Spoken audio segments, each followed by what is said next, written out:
नमस्कार दोस्तों। आज बात करते हैं अरविंद केजरीवाल और राहुल गांधी के बीच में जो राजनीतिक उठापटक चल रही है। 23 जून को जो विपक्षी दलों की मीटिंग हुई उसके बीच में अरविंद केजरीवाल पहले ही ये साफ कर चुके थे कि जब तक कांग्रेस अपना स्टैंड क्लियर नहीं करेगी मैं विपक्षी दलों के बीच में कुछ ज़्यादा नहीं कर पाऊंगा। और वैसा ही हुआ। अरविंद केजरीवाल ने वहां पे जाके मांग की कि जो भी केंद्र सरकार हमारे खिलाफ अध्यादेश लेकर आई है उस अध्यादेश के खिलाफ कांग्रेस अपना स्टैंड क्लियर करे। लेकिन कांग्रेस ने अपना स्टैंड क्लियर नहीं किया। खड़गे ने कह दिया कि हमारे यहाँ ऐसा कुछ नहीं होता, हमारे यहाँ वक्त लगता है, मीटिंग होती है, उसके बाद डिसाइड करेंगे भैया। लेकिन केजरीवाल माने नहीं और केजरीवाल वहां से बाइकआउट करके चले गए। वहां से उन्होंने प्रेस कॉन्फ्रेंस को बाइकआउट कर दिया। अब केजरीवाल तो वैसे ही चालाक हैं। एक दिन पहले ही केजरीवाल ये बुलवा चुके थे अपनी पार्टी के प्रवक्ताओं से कि राहुल गांधी ने भारतीय जनता पार्टी के साथ सेटिंग कर ली है। अब ये सब कुछ भी हो गया, सेटिंग भी कर ली है। अब सेटिंग के बाद क्या हुआ, जैसे ही मीटिंग समाप्त होने के बाद अरविंद केजरीवाल दिल्ली पहुंचे, उन्होंने कांग्रेस के ऊपर हमला करना शुरू कर दिया। उन्होंने ये कहना शुरू कर दिया कि राहुल गांधी अपना स्टैंड क्लियर करें, क्या वो हमारे साथ हैं या नहीं है। अब अरविंद केजरीवाल ऐसा क्यों कर रहे हैं, इसके पीछे बिल्कुल साफ है। वो ये है कि राहुल गांधी ने ये साफ कर दिया है उन्हें कि हम आपके साथ बिल्कुल नहीं हैं, हम आपका साथ नहीं दे सकते, कांग्रेस पार्टी आपके साथ नहीं चल सकती। और कांग्रेस के जितने भी राष्ट्रीय प्रवक्ता हैं अब वो खुलेआम टीवी चैनलों पर आम आदमी पार्टी के ऊपर हमलावर हैं, उसे चोर बता रहे हैं, चोरों की पार्टी बता रहे हैं और नालायकों की पार्टी बता रहे हैं। और ये कह रहे हैं कि अब ब्लैकमेलिंग नहीं चलेगी। तो ये सब मामला हो रहा है। अरविंद केजरीवाल पूरी तरह से समझ गए हैं कि अब कुछ नहीं फायदा होने वाला है, कांग्रेस पार्टी समर्थन नहीं करने वाली। जब समर्थन कर ही नहीं रही तो हम कांग्रेस पार्टी का क्या करेंगे, क्योंकि अरविंद केजरीवाल पूरी तरीके से घोटालों में फंसे हुए हैं और वो अच्छी तरीके से जानते हैं कि वो जल्द से जल्द जेल जाने वाले हैं।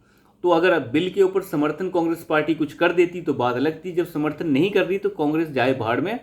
दिल्ली और पंजाब में किसी भी तरीके के लोकसभा चुनाव में कॉम्प्रोमाइज आम आदमी पार्टी नहीं करना चाहती, क्योंकि अगर साथ में जाएगी तो कांग्रेस पार्टी जो है ये कहेगी कि दिल्ली की कुछ सीटें आप हमारे लिए छोड़ दीजिए, पंजाब की कुछ सीटें हमारे लिए छोड़ दीजिए। और अरविंद केजरीवाल ये बिल्कुल नहीं चाहते हैं कि पंजाब की 13-14 सीटें, पंजाब की 13 सीटें हैं, शायद पंजाब की 13 सीटें और 7 सीटें दिल्ली की, ये कांग्रेस को दी जाएं, ऐसा अरविंद केजरीवाल बिल्कुल नहीं चाहते हैं।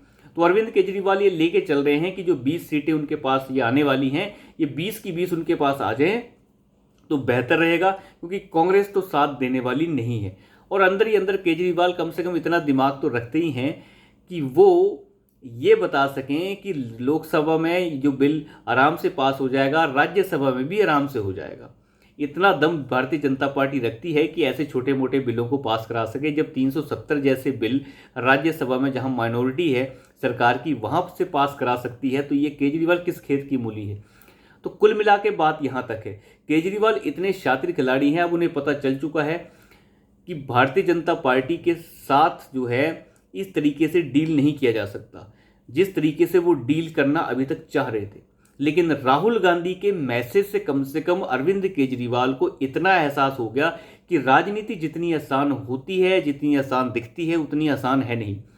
अरविंद केजरीवाल जिस तरीके से आज तक अपने साथियों को ब्लैकमेल करते रहे हैं, उन्हें इस्तेमाल करते रहे हैं, चाहे वो सत्येंद्र जैन हो, मनीष सिसोदिया हो, जो जेल की हवा खा रहे हैं इस वक्त और उन्हें सजा होने की बिल्कुल तैयारी है।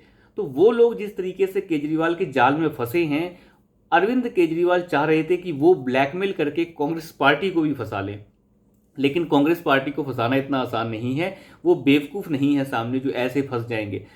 राहुल गांधी ने आटे दाल का भाव जो है वो अरविंद केजरीवाल को बता दिया है कि राजनीति में बेटा सब कुछ ऐसे नहीं होता, उसका सिस्टम थोड़ा सा टेढ़ा होता है।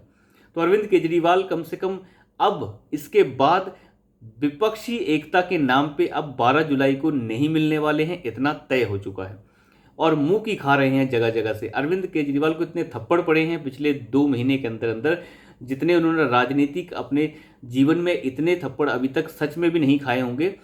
अब बात कर लेते हैं थोड़ी सी दूसरी पार्टियों के बारे में। देखिए, बहुत सारी विपक्षी पार्टियां हैं, जैसे हम बात कर लेते हैं अभी तेलंगाना के बारे में।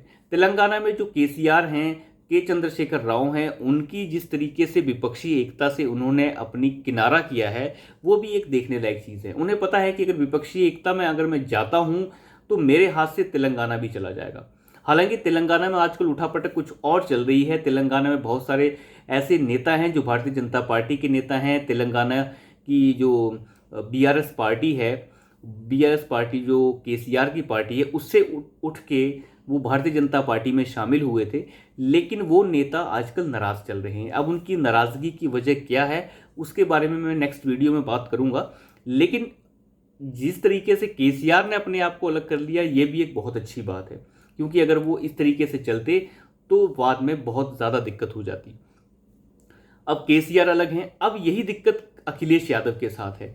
अखिलेश यादव कांग्रेस से जले भुने हुए हैं। अखिलेश यादव बिल्कुल नहीं चाहते कि कांग्रेस पार्टी उत्तर प्रदेश में चुनाव लड़े, क्योंकि अगर उत्तर प्रदेश में कांग्रेस पार्टी चुनाव लड़ती है तो मुस्लिम वोटों में बंटवारा होना तय है। यही हाल जो है अब जाके आप देख लीजिए वेस्ट बंगाल में है। वेस्ट बंगाल में ममता बनर्जी बिल्कुल नहीं चाहती कि कांग्रेस पार्टी चुनाव लड़े। अगर कांग्रेस पार्टी वेस्ट बंगाल में चुनाव लड़ती है तो इतना तय है कि सीटों में मुस्लिम वोट जो हैं वो पूरी तरीके से बढ़ जाएंगे। मुस्लिम वोटर जो है इस वक्त कांग्रेस की तरफ थोड़ा झुका हुआ दिख रहा है, और अगर यही झुकाव थोड़ा सा भी बना रहता है तो ममता बनर्जी मुंह की खाएंगी। इसलिए ममता बनर्जी भी कांग्रेस से जली भुनी है। तो विपक्षी एकता जो है ये इस तरीके से हो ही नहीं सकती जिस तरीके से होने की कोशिश कर रही है। तो आप इतना मान के चलिए 12 जुलाई को जो विपक्षी एकता होने वाली है, दोबारा से एक फोटो सेशन होने वाला है। उसमें आरजेडी बीजेडी ये जो है बीजेडी नहीं जेडीयू, आरजेडी और जेडीयू ये दो मेन पार्टियां आप कह सकते हैं। बाकी इनके पल्ले और कुछ नहीं बचने वाला है। क्यों? इसके पीछे वजह भी एक है, क्योंकि अखिलेश यादव हो, ममता बनर्जी हो, ये साथ नहीं आ सकते। इनकी अपनी मजबूरियां हैं और ये साथ नहीं आएंगे, इतना तय है। तो कल जो है हम तेलंगाना के मामले में थोड़ी सी बात करेंगे। एक छोटा सा मामला तेलंगाना में आजकल चल रहा है, हटक पटक चल रही है, उसके बारे में थोड़ी सी बातचीत करेंगे। तो अभी के लिए इतना ही। धन्यवाद।